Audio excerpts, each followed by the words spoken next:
코로나 사태가 장기화하면서 당국의 추적을 피하기 위한 밀수 방식이 교묘하게 진화하고 있습니다.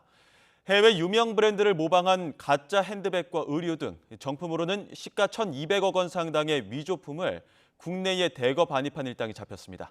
취재기자 연결해 알아보겠습니다. 김상우 기자. 네, 경제부입니다.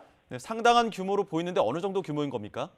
네, 세관 당국은 자신들도 정확하게 파악은 어렵지만 세 손가락에 들 정도로 역대급이라고 설명했습니다. 화면 보면서 설명드리겠습니다. 지금 화면 관세청 서울본부 세관의 압수 물품이 보관된 지하 창고인데요. 루이비통과 샤넬, 프라다, 구찌 등 해외 유명 브랜드를 모방한 물품들, 이른바 짝퉁 상품들이 잔뜩 쌓여 있습니다.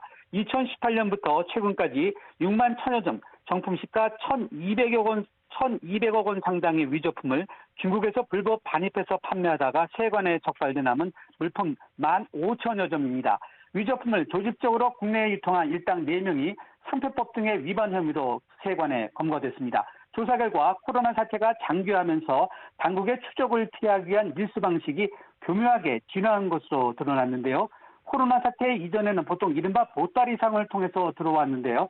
이번에는 이전보다 위조 상품 전체의 부피를 줄여서 특송 화물이나 국제 우편 등을 활용해서 자가 사용 물품인 것처럼 속여 국내에 들여왔습니다.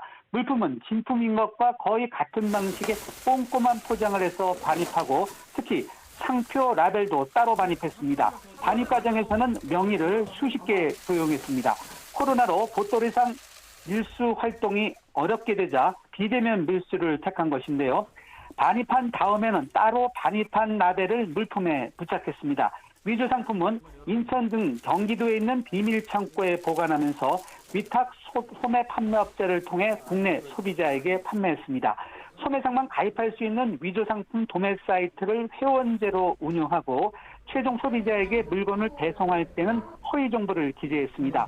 위탁 소매상과 거래할 때는 대포폰과 대포 통장을 활용해서 신원을 철저히 숨기는 치밀함도 보였습니다. 압수된 위조 상품은 모두 폐기됩니다. 당국은 위조 상품의 밀수 유통을 차단하기 위해서 SNS와 온라인 마켓 모니터링을 강화할 방침입니다. 지금까지 경제부에서 YTN 김상호입니다.